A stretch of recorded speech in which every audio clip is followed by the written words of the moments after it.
Good morning. Good morning. Welcome to another opportunity of 7 minutes at 7 a.m. Thank you for sharing your early morning with me. I got 7 minutes, so let's go. I'm going to put a word, a phrase in your atmosphere that I believe will help your week and hopefully help your day and your life. Let's talk about this word called identity. Identity.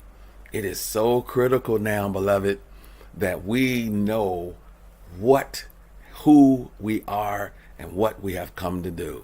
We got to know what's our identity. What's our reason to be?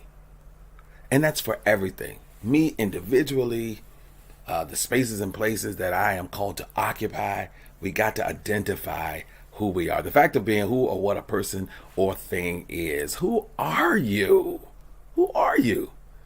Why is this critical? It's critical because many of the decisions that we make, the associations that we're a part of, the teams we're a part of, it has everything to do with knowing who you are.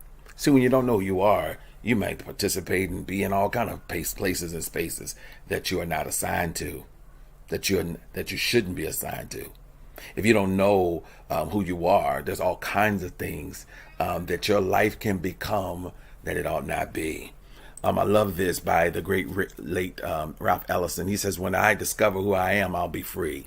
It comes out of a writing called The Invisible Man, and how he talked about being a black man. He ended up having to become whatever and whoever needed him at the time. He was invisible. The real him was invisible. In other words, he just became whatever based on whatever people needed out of him.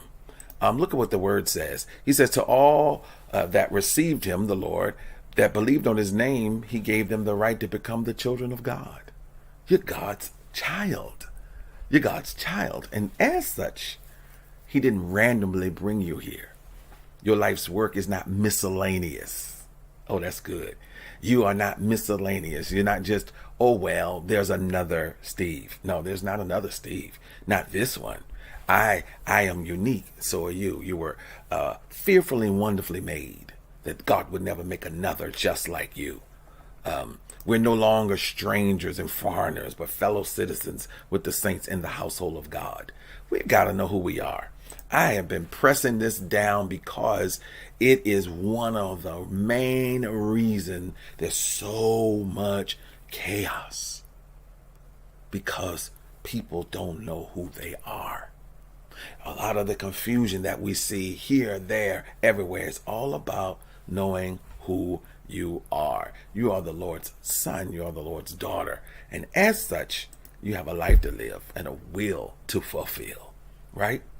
Everyone say, I know who I am and I know what I've come to do.